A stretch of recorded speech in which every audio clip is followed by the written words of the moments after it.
Certaines dynasties suscitent l'admiration, d'autres la crainte. Des familles puissantes que les gens acclament ou qui résistent malgré le ressentiment qu'elles inspirent, unies envers et contre tout.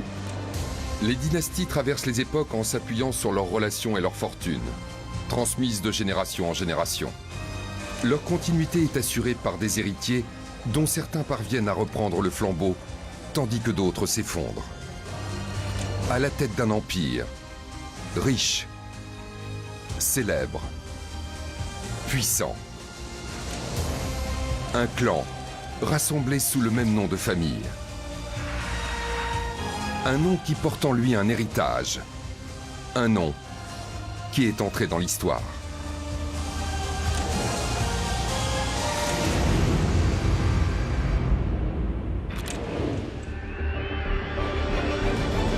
Couronnement, menaces d'assassinat, coup d'État, abdication, autant d'événements que les dynasties royales ont surmontés. Qu'elle perpétue les traditions ou qu'elle engage son pays sur la voie de la modernisation, chaque génération de souverains imprime sa marque, que son rôle soit symbolique ou politique.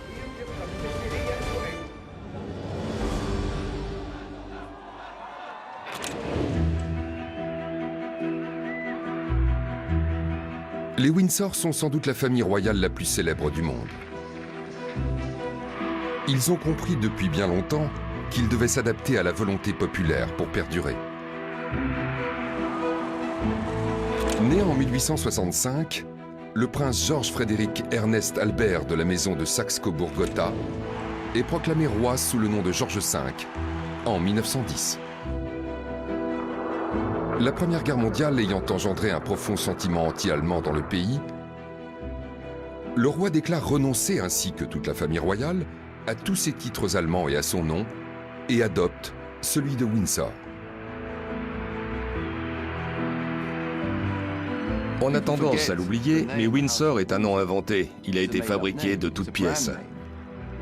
On raconte qu'il a été suggéré par le secrétaire particulier du roi de l'époque, alors que celui-ci contemplait par la fenêtre la tour ronde du château de Windsor.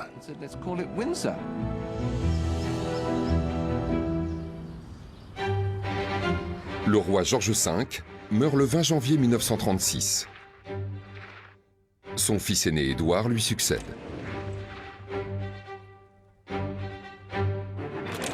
Né en 1894, Édouard VIII est très populaire.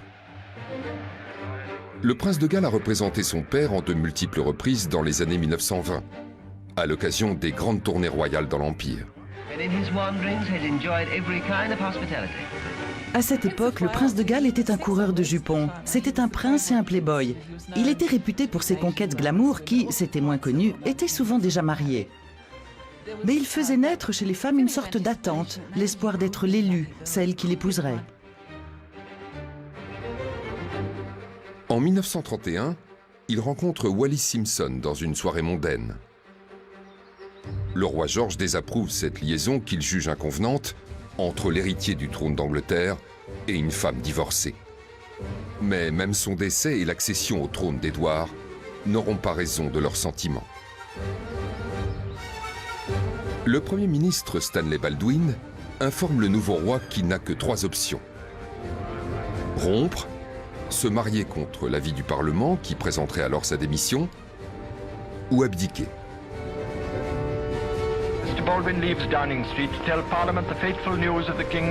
Le 11 décembre 1936, le roi Édouard VIII devient le premier monarque britannique de l'histoire à abdiquer volontairement. I have found it impossible to carry the burden of responsibility and to discharge my duties as king without the help and support of the woman I love. Beaucoup de gens à l'époque se sont sentis trahis. Ils comparaient le sacrifice du peuple anglais durant la Première Guerre mondiale à celui que lui, le roi, refusait de faire à l'aube de la Seconde Guerre mondiale.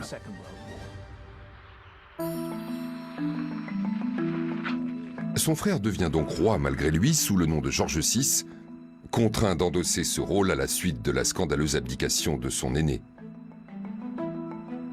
Né en 1895, Le prince Albert a épousé Lady Elizabeth Bowes-Lyon, avec qui il a 2 enfants, Elizabeth et Margaret. Le roi George VI s'attache à restaurer l'image de la monarchie en se montrant plus proche du peuple. Durant la Seconde Guerre mondiale, les gens ne s'intéressaient plus vraiment à la famille royale. Néanmoins, quand elle se rendait sur le terrain constater les terribles dégâts causés par la Luftwaffe à Londres et ailleurs, elle était généralement accueillie avec affection et bienveillance. Elle était un soutien moral en quelque sorte.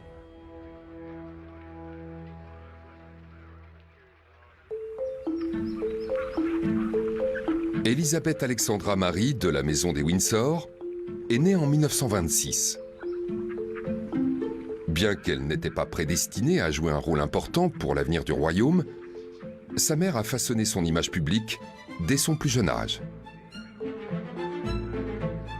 La reine-mère était, à mon avis, un véritable génie en matière de communication. Je pense qu'elle était tout à fait consciente que l'enfance de ses 2 filles allait être scrutée par l'opinion publique. Alors elle les faisait photographier de façon officielle. Et chaque année, les photos étaient compilées dans un album et diffusées dans le monde entier.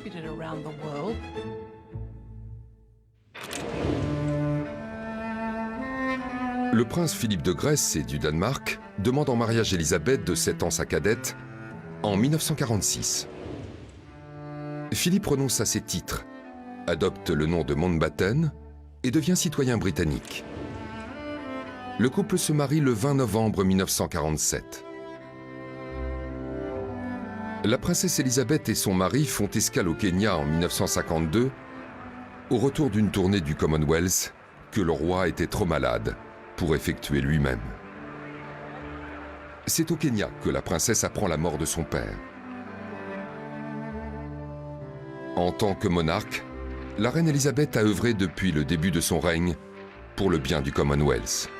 All night through, indeed longer than that, crowds have waited for this moment as the golden coach appears in view for the first time.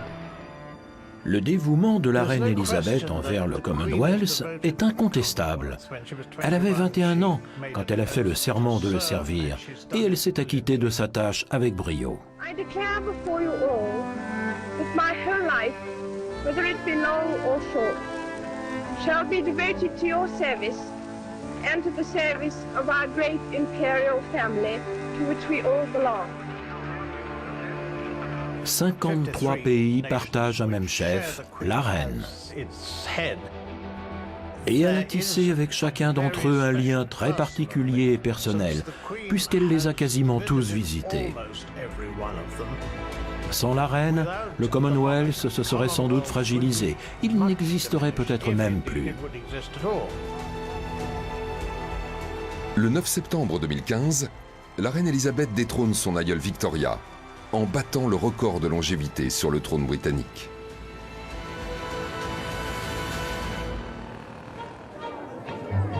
La reine a toujours un agenda bien rempli. Mais elle délègue de plus en plus d'engagement aux générations suivantes, et notamment à son héritier direct, le prince Charles. Né en 1948, Charles est intronisé prince de Galles par la reine en 1969. At the bidding of his queen, Charles comes forward to be invested with the name of Prince of Wales and Earl of Chester. L'intérêt du peuple à son égard grandit le jour de son mariage de conte de fées avec Lady Diana Spencer, le 29 juillet 1981. Lady Di suscitait un énorme enthousiasme. À ce moment-là, ça commençait à devenir vraiment le même type de fascination qu'exercent les célébrités, alors qu'avant ça, la distinction était très nette entre la famille royale et Hollywood. 750 millions de personnes à travers le monde regardent la retransmission de l'événement à la télévision. Plus de 600 000 personnes sont rassemblées dans la rue pour apercevoir le couple. Ensemble, le prince et la princesse de Galles ont 2 enfants, le prince William et le prince Henry, plus connu sous le nom de prince Harry. Après de nombreuses rumeurs d'infidélité, Charles et Diana divorcent finalement en 1996. Lady Di restera très aimée du peuple britannique, même après sa mort, en 1997. Le prince Charles et Camilla Parker Bowles se marient le 9 avril 2005. Après leur mariage, Camilla prend le titre de duchesse de Cornouailles. Le prince et la duchesse de Cornouailles sont très heureux ensemble, ils s'entendent à merveille. Ils s'acquittent de leurs devoirs discrètement, d'une façon remarquable. Et je pense que ça continuera comme ça tant que l'attention du public et des médias se portera ailleurs. Le prince William et le prince Harry sont au centre de l'attention médiatique. Ils fascinent le public. Ils embrassent une carrière militaire et sont très engagés dans les causes humanitaires. Chez William, on reconnaît une certaine partie de Diana, et chez Harry, on voit une autre partie d'elle. À l'heure actuelle, je dirais que par bien des côtés, il me rappelle la reine dans ses jeunes années, quand elle cherchait encore son style.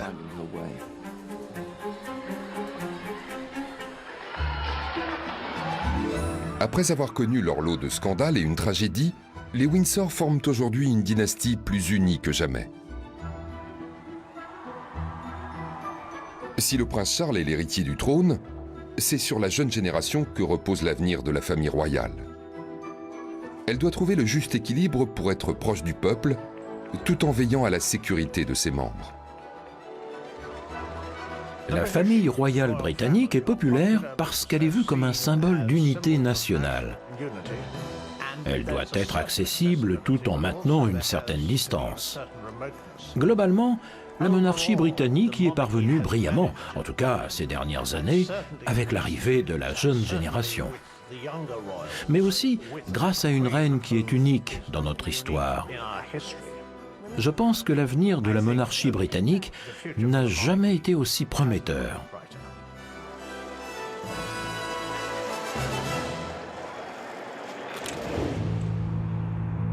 Si elles ne sont pas aussi célèbres que les Windsor, d'autres familles royales exercent en revanche davantage de pouvoir dans leur pays.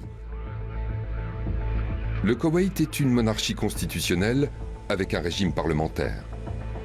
Mais les relations entre le Parlement et le monarque sont souvent tendues. La grande différence entre le Koweït et ses voisins, les autres monarchies du Golfe, c'est le pouvoir dont dispose le Parlement koweïtien. C'est un pays autoritaire dans lequel le souverain concentre beaucoup de pouvoir. Mais il y a aussi une tradition ancienne de libéralisme politique. Le Parlement a un pouvoir qui est réel. Il peut très bien demander un vote de défiance au gouvernement. On considère l'émir Cheikh Abdallah Al-Salim Al-Sabah, 11e souverain du Koweït, comme le père fondateur de l'État constitutionnel du Koweït. L'un des principaux changements qui ont eu lieu durant son règne est que le Koweït est devenu indépendant et un parlement élu a été institué.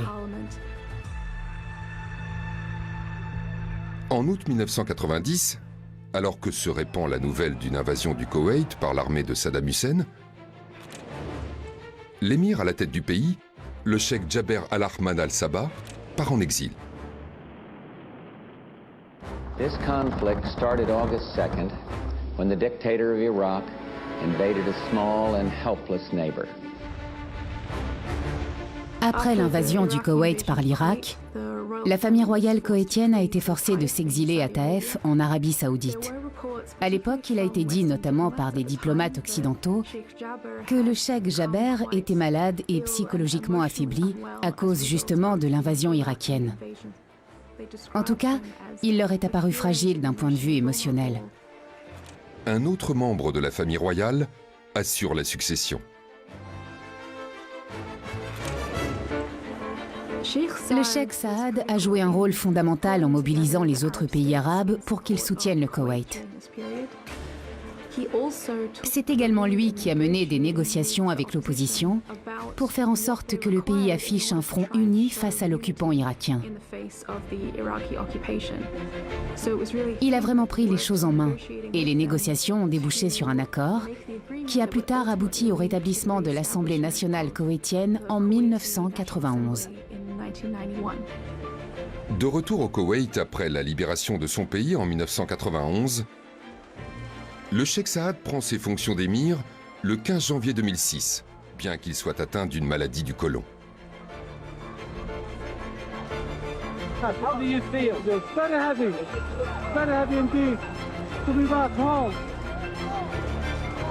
Le Parlement koweïtien le destitue 9 jours plus tard.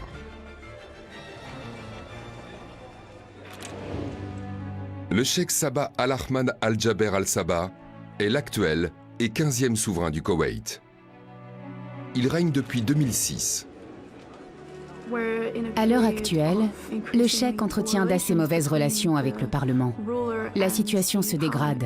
Il l'a déjà suspendu à de nombreuses reprises. C'est l'une des choses qu'on retiendra de son règne. Dans ce contexte de tension permanente entre la monarchie et le gouvernement, l'avenir de la dynastie Al-Sabah paraît incertain.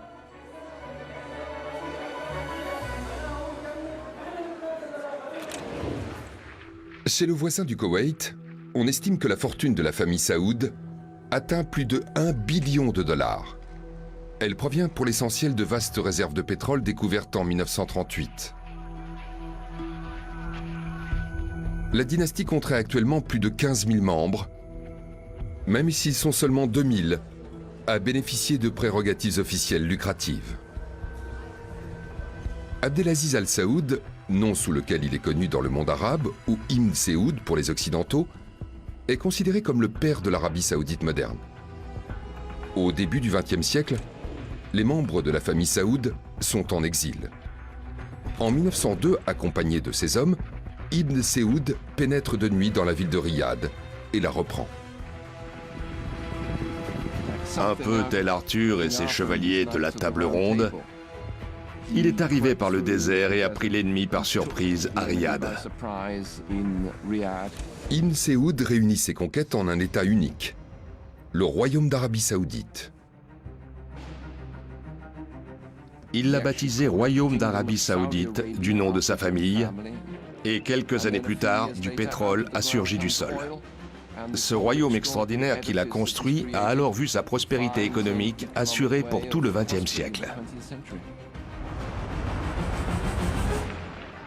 Pendant la Seconde Guerre mondiale, les États-Unis et le Royaume-Uni demandent à Ibn Saoud de leur fournir du pétrole en urgence. Mais l'Arabie saoudite tient à rester neutre.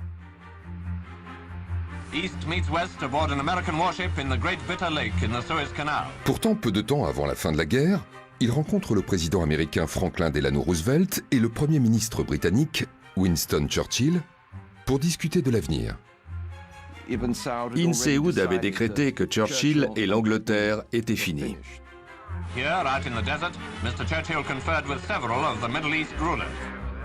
Il a eu l'intuition, à raison, que l'avenir n'était pas en Angleterre, mais de l'autre côté de l'Atlantique, avec Roosevelt.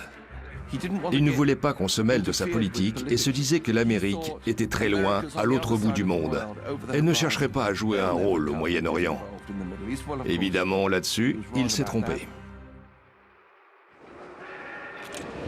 Ibn Saoud meurt le 9 novembre 1953. Il laisse derrière lui un patrimoine florissant grâce au pétrole et une société tiraillée entre l'occidentalisation et le Coran.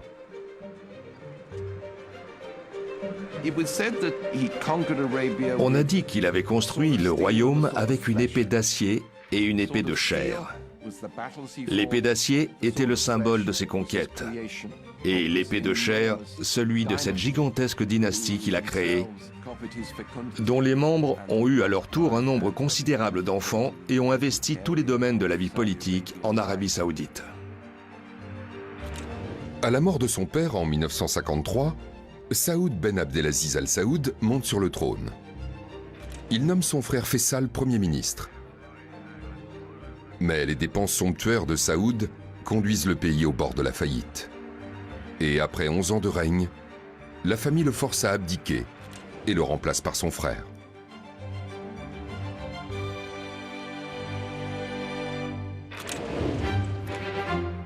Le pouvoir dans le royaume ne se transmet jamais uniquement par ordre dans la succession. Il doit y avoir un consensus au sein de la famille sur celui qui prendra le contrôle de sa destinée. Et la famille s'est accordée sur Faisal. Ce dernier s'emploie à moderniser le pays et dans les années 60, il ouvre la première chaîne de télévision du pays. À cette époque, la télévision était une offense grave aux yeux des musulmans les plus traditionnalistes. Le point de rupture s'est produit quand il a voulu ériger une tour de télévision à Riyad au milieu des années 60. Un groupe de manifestants, dont certains leaders étaient des princes, a tenté de bloquer sa construction. Le 25 mars 1975, le roi Faisal est abattu par l'un de ses neveux voulant venger son frère, tué par la police au cours d'une manifestation contre la télévision qui avait tourné à l'émeute. Khaled, le cinquième fils d'Ibn Saoud, règne brièvement avant de mourir d'une crise cardiaque en 1982. Son frère Fahd lui succède au moment où la guerre entre l'Iran et l'Irak éclate.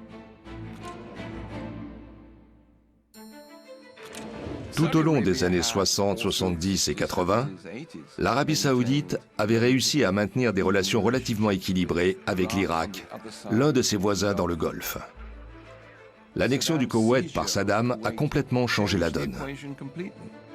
A dark and bloody day for Kuwait as Iraqi forces moved in.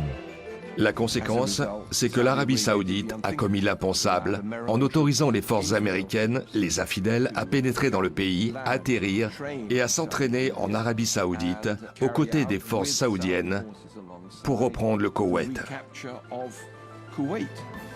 Ça a transformé la relation entre les deux pays. L'appel à l'aide du roi Fahd aux États-Unis va avoir de graves conséquences. Le problème, c'est que d'un autre côté, ça a eu pour effet de stimuler les intégristes musulmans, et en particulier Oussama Ben Laden. Parce que Ben Laden faisait partie de ces nombreux musulmans très religieux qui trouvaient offensant que les troupes américaines mettent le pied en Terre Sainte. En réalité, c'est cet épisode qui a permis à Al-Qaïda de se développer, et c'est ce qui a mené finalement aux attentats du 11 septembre.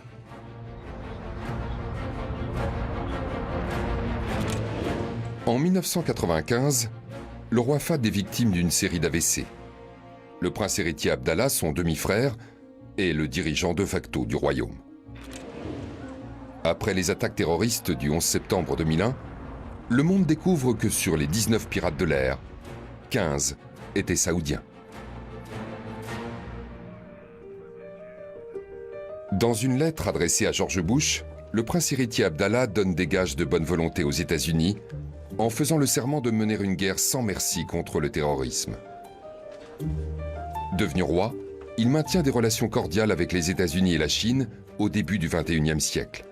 Mais il est critiqué pour les violations des droits de l'homme que subit son peuple. En 2015, après son hospitalisation pour une pneumonie, son demi-frère, le prince héritier Salman, annonce son décès à la télévision. Le roi Salman, dont la fortune est estimée à 17 milliards de dollars, lance une transformation culturelle du pays en engageant des réformes sociales. Économiquement, il veut diversifier les revenus du pays pour réduire sa dépendance au pétrole. Son règne est entaché par des polémiques concernant des violations des droits de l'homme, mais le pouvoir de la famille Saoud reste inébranlable. C'est très compliqué de séparer le pays de la famille et cette difficulté est toujours présente. C'est l'un des défis majeurs de ce pays. Cela étant, on ne peut pas contester, n'importe quel historien vous le dira, que sans la famille Saoud, jamais toutes ces provinces et tribus d'Arabie n'auraient pu être réunies en un seul royaume comme c'est le cas aujourd'hui.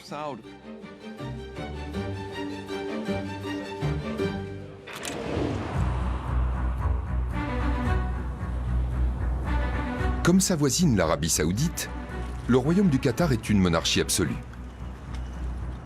Le souverain est à la fois chef de l'État et du gouvernement. La famille Al Thani a traversé tous les troubles que le royaume a connus. Le cheikh Khalifa bin Ahmad a ouvert une nouvelle ère pour le pays, celle de la modernité.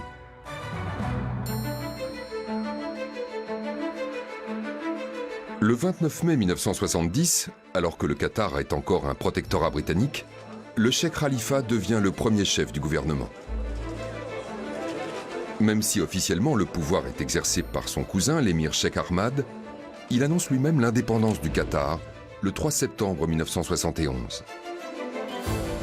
À ce moment-là, son cousin est en vacances en Suisse. L'année suivante, Cheikh Ahmad, l'émir au pouvoir, est destitué par son cousin, Cheikh Khalifa. Il a réussi à mettre dehors son prédécesseur grâce au soutien d'un grand nombre de ses proches, sa faction au sein de la famille royale en quelque sorte. Il a agi également avec le soutien des Britanniques. C'était un coup d'État familial, chose relativement courante dans les monarchies du Golfe.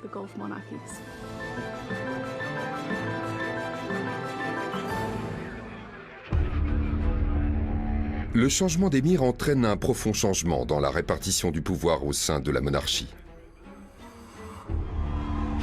Il est l'un des premiers émirs qataris dirigeant le pays à avoir diminué le pouvoir de la famille royale. Il voulait en faire plus pour son peuple. Le Qatar a découvert un gisement de gaz en 1971.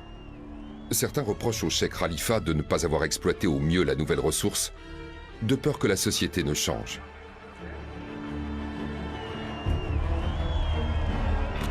Alors que la cote de popularité du cheikh Khalifa diminue, celle de son fils, le cheikh Ahmad, grimpe en flèche.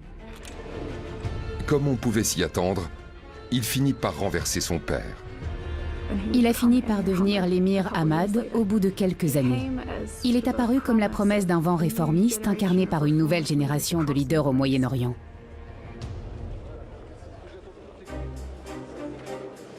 En 1996, l'émir Cheikh Ahmad crée la chaîne de télévision Al Jazeera.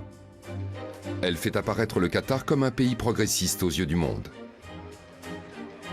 C'était essentiellement un moyen d'influence pour le Qatar, une façon de faire entendre sa voix sur la scène politique internationale au Moyen-Orient. L'autre raison qui a peut-être motivé sa création, c'est qu'un média libre donnait une image positive du Qatar par rapport à son rival de toujours, l'Arabie saoudite.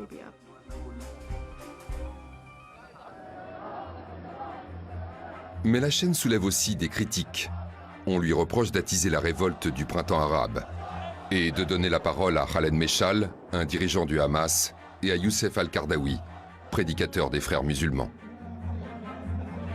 وجب الشكر لشعب مصر العظيم وثورته المجيدة ولفخامة الرئيس الدكتور محمد مرسي الذي لولاهم لم نكن بينكم اليوم. En 2010, le Qatar devient le pays le plus riche du monde grâce à sa production de gaz naturel.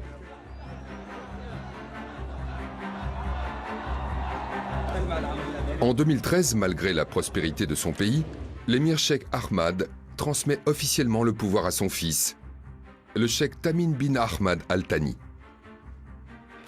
Que quelqu'un qui a lui-même usurpé le pouvoir décide de son plein gré de cesser de l'exercer, stupéfie beaucoup de monde. Ça a été une surprise.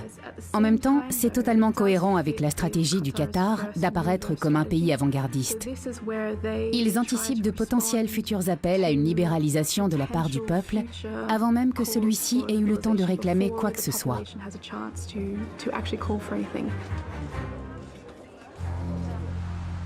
En juin 2017, après avoir accusé le Qatar de financer le terrorisme, l'Arabie saoudite, les Émirats arabes unis, le Bahreïn et l'Égypte rompent toutes leurs relations avec ce pays.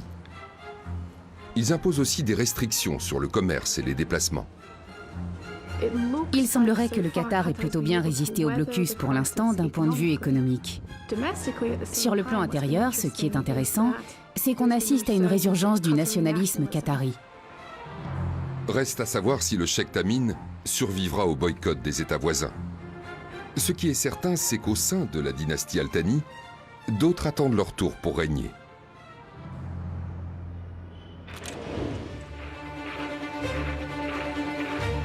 En Europe, certaines dynasties royales remontent à des temps immémoriaux, mais pour perdurer, elles ont dû et doivent toujours s'adapter. Le 21 juillet 1831, le roi Léopold Ier, oncle de la reine Victoria d'Angleterre, prêtait serment et devenait le premier roi de Belgique. Le rôle du monarque en Belgique relève d'un exercice d'équilibrisme. La Belgique est un pays profondément divisé entre, d'une part, les Flamands, qui parlent néerlandais, et d'autre part, les Wallons, qui parlent français. Ces divisions rendent le pays extraordinairement difficile à gouverner. Par ailleurs, quand vous êtes vous-même un symbole d'unité, vous n'êtes pas forcément populaire, ni dans un camp, ni dans l'autre. Le roi Léopold III, né en 1901, est le 4e roi de Belgique. Il est considéré comme un héros de guerre pour avoir exercé le commandement de l'armée durant la Première Guerre mondiale. En annonçant au début de la Seconde Guerre mondiale que la Belgique resterait neutre, le roi Léopold espérait sauver son pays d'une attaque allemande imminente. He has appealed to France and Britain for help, and France and Britain give all the assistance at their command. Au cours de la Seconde Guerre mondiale, le roi Léopold III a eu des différends très graves avec ses ministres. Il a été cloué au pilori pour certains injustements, pour s'être rendu aux Allemands et s'être comporté comme il l'a fait ensuite en roi d'un pays occupé, même s'il a refusé d'exercer le pouvoir pour les Allemands. Le roi Léopold et sa famille sont d'abord déportés en Allemagne, puis en Autriche. Ils sont libérés le 7 mai 1945 par les troupes américaines.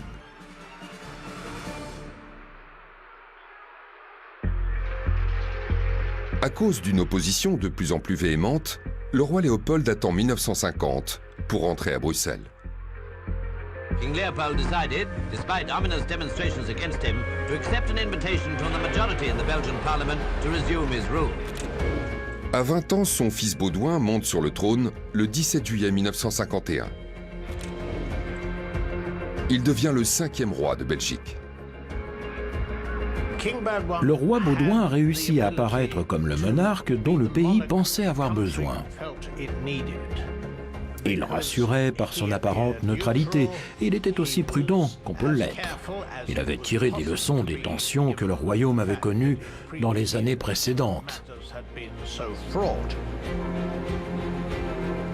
Le roi Baudouin décède d'une crise cardiaque en 1993. Son frère, le roi Albert II, lui succède. Quand il abdique en 2013, le prince Philippe, son fils, prend les rênes du royaume. Il est vu comme quelqu'un qui manque de charisme, mais qui est précieux, puisqu'encore une fois, le monarque est un symbole d'unité. À ce titre, il participe à maintenir le pays uni malgré ses divisions. Le prince Philippe épouse Mathilde Dutkem d'Acoz en 1999 et fait d'elle la première reine belge née en Belgique. Sa nationalité est considérée comme le meilleur atout du roi pour maintenir l'unité du pays. La continuité de la dynastie est assurée, mais étant donné les tensions qui perdurent entre Belges flamands et Belges francophones, l'avenir de la monarchie est incertain.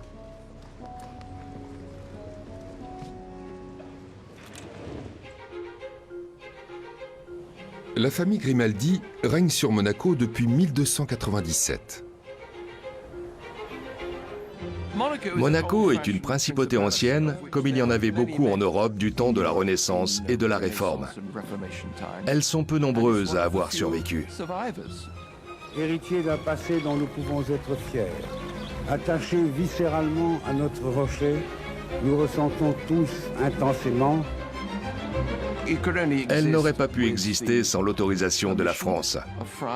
Ses attributions sont essentiellement en lien avec la fiscalité et la finance. Un traité avec Paris signé en 1918 prévoyait que la principauté reviendrait à la France si la dynastie Grimaldi venait à s'éteindre. Dans les années 50, Monaco est au bord de la faillite. Le rocher a besoin que l'héritier ait des enfants et qu'il puisse générer des revenus. C'est durant cette période difficile que le prince Régnier III rencontre l'icône hollywoodienne Grace Kelly au Festival de Cannes en 1955. Ils se marient l'année suivante. It's a very exciting thing and I'm very, very happy. Of course, I'm a little sad to be leaving home, but I hope to be back quite often. Comme prévu, les médias du monde entier ont continué de s'intéresser au deuxième État le plus petit du monde, longtemps après la cérémonie, grâce au défilé à Monaco des célèbres amis de l'ancienne actrice. Grace Kelly a été une véritable bénédiction pour Monaco au XXe siècle. Elle a changé le regard sur la petite principauté qui tirait, selon ses détracteurs, l'essentiel de ses revenus du blanchiment d'argent et de l'évasion fiscale. Et voilà soudain qu'est arrivée une star d'Hollywood, et pas n'importe laquelle, une femme tout à fait convenable et particulièrement séduisante, qui lui a apporté le glamour et la respectabilité qui lui manquaient. Le couple princier a 3 enfants. La princesse Caroline, le prince Albert et la princesse Stéphanie. En 1982, la princesse Grace est tuée dans un accident de voiture, après avoir été victime d'un AVC. Le prince Rainier III ne se remariera jamais. Son mariage avec Grace Kelly l'a aidé à assurer la sécurité du rocher, devenu un paradis fiscal pour les gens riches et célèbres. Monaco a longtemps été considéré comme un paradis au soleil pour les gens malhonnêtes. Grace Kelly a donné une nouvelle image à Monaco et détourné l'attention qui se focalisait sur les escrocs. À sa mort en 2005, le prince Rainier III était le plus ancien souverain régnant d'Europe et le patriarche d'une dynastie vieille de plus de 700 ans. Aujourd'hui, c'est son fils, le prince Albert, qui règne sur la principauté.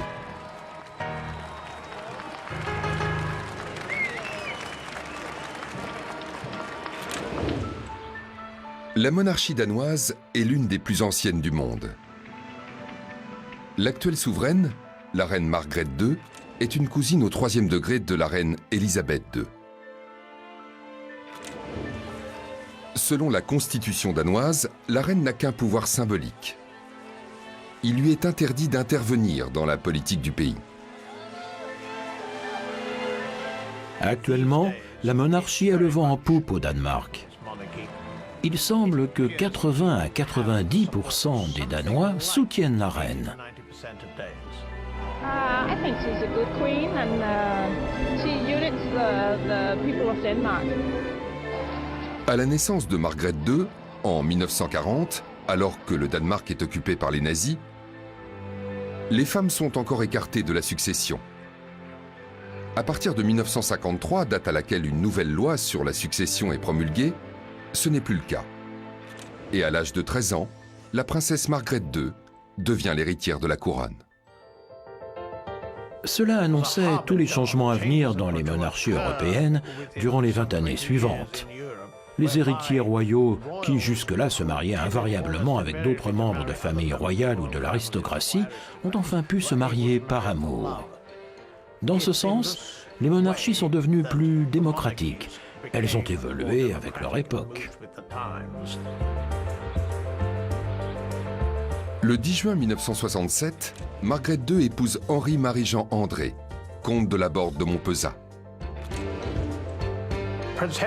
Le prince Henrik acceptait mal de ne pas porter le titre de roi. De plus, il a été affublé d'un sobriquet plutôt blessant, celui de prince ronchon, parce qu'il avait tendance à faire des caprices à répétition, y compris en public. Ensemble, ils ont 2 fils, le prince héritier Frédéric et le prince Joachim. La princesse Margrethe est proclamée reine le 14 janvier 1972. C'est la première reine du Danemark depuis 1412.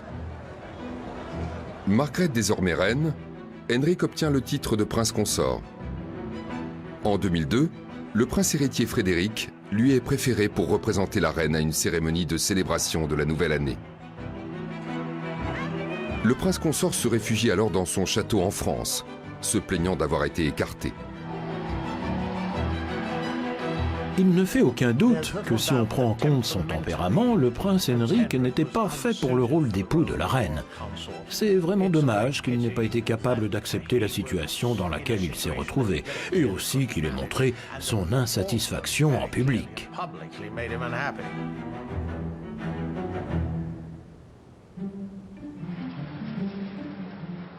Quand sa mère est montée sur le trône, le prince Frédéric a reçu le titre de prince héritier. Il a rencontré sa future épouse, l'Australienne Mary Donaldson, aux Jeux Olympiques de Sydney. Le prince héritier et la princesse ont 4 enfants. Le prince Christian, la princesse Isabella et des jumeaux, le prince Vincent et la princesse Joséphine. La famille royale danoise reste très aimée de son peuple. Il semblerait que le prince héritier Frédéric et la princesse héritière Mary soient très populaires. La tradition monarchique devrait perdurer avec eux, parce qu'elle semble convenir parfaitement au Danemark.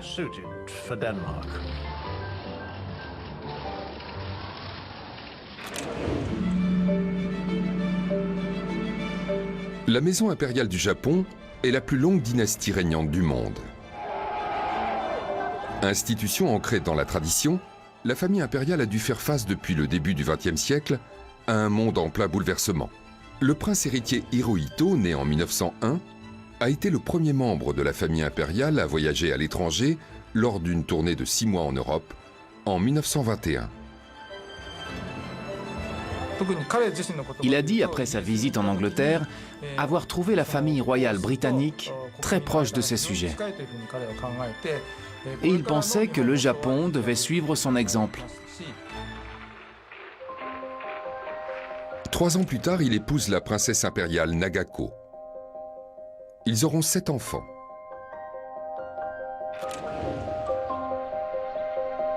À la mort de son père en 1926, le prince héritier Hirohito monte sur le trône du chrysanthème. Son règne de 62 ans restera dans l'histoire sous le nom d'ère Showa. L'ère Showa, c'est l'expression qui a été créée pour désigner son règne. Showa signifie littéralement la paix éclairée. Cela correspond à une période de bonnes relations entre l'empereur et son peuple. Mais la paix restera un vœu pieux. Le degré d'implication d'Hirohito dans la conduite de la Seconde Guerre mondiale n'est pas clairement établi.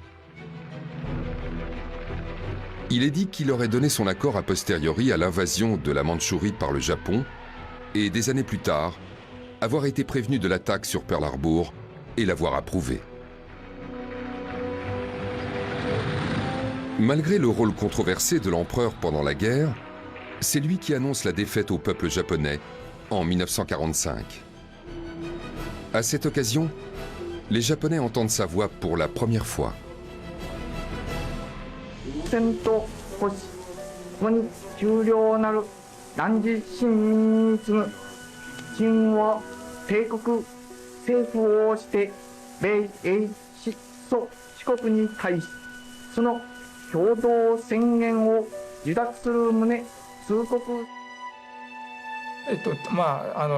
C'était un événement exceptionnel.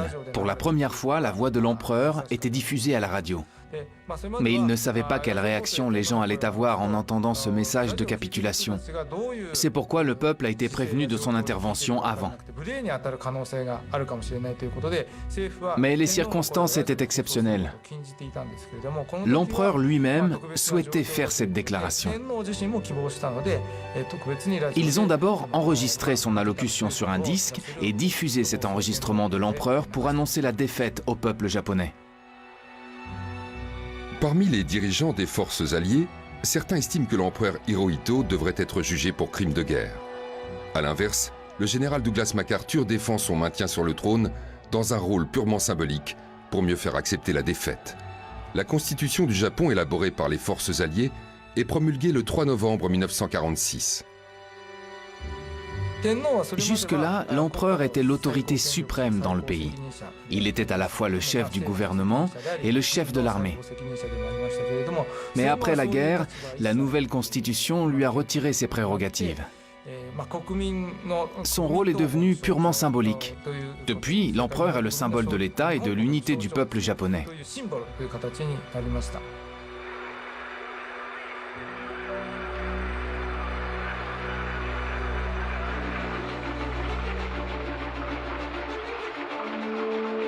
L'empereur Hirohito, 124e empereur du Japon, meurt le 7 janvier 1989.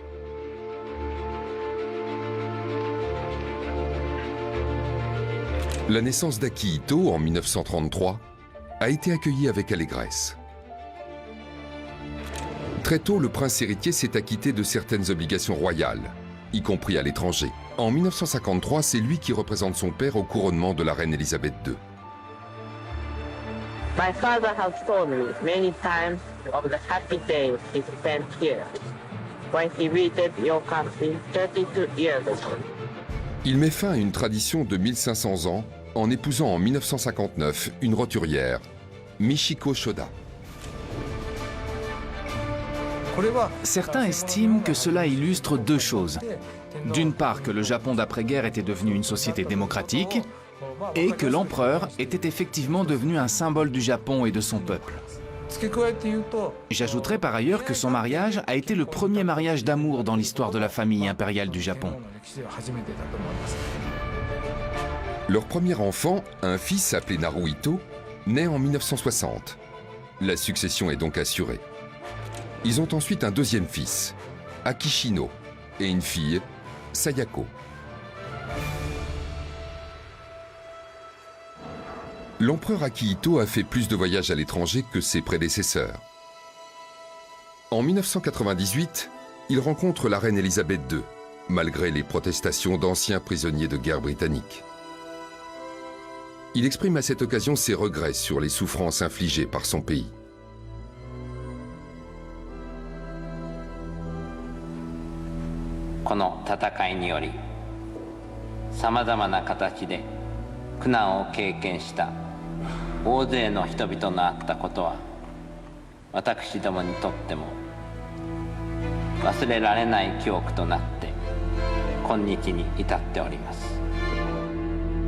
En juin 2017, le Parlement du Japon vote une loi spéciale pour permettre à l'empereur Akihito d'abdiquer.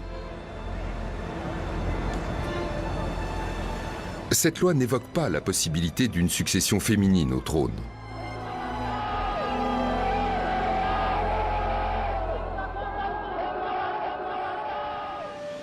Le fils aîné de l'empereur Akihito, le prince héritier Naruhito, est le premier dans l'ordre de succession.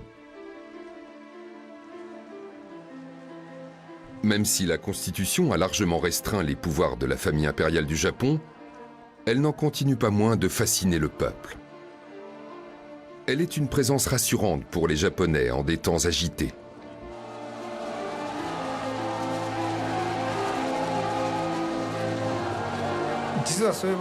Certaines personnes contestent l'utilité de la famille impériale. Mais la grande majorité des gens n'a pas d'avis sur la question. Cela s'explique par le fait que les enseignants n'abordent pratiquement pas la question du système impérial dans les écoles japonaises. Mais il faut reconnaître qu'en cas de problème quelconque ou de catastrophe naturelle, l'empereur ou d'autres membres de la famille impériale se déplacent dans les régions touchées pour apporter un réconfort aux victimes. Une partie de la population lui est reconnaissante de jouer ce rôle. La famille impériale apporte un soutien aux gens qui en ont besoin.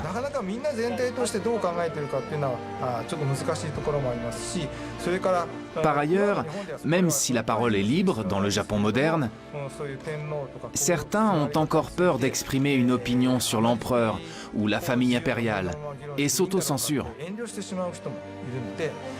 C'est pour ça qu'il me paraît difficile d'affirmer avec certitude ce que la population japonaise dans son ensemble pense réellement du système.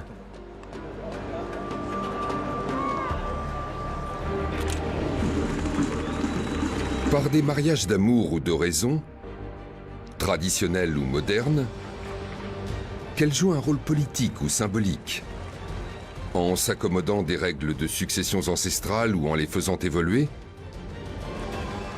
les dynasties royales perdurent avec plus ou moins de difficultés.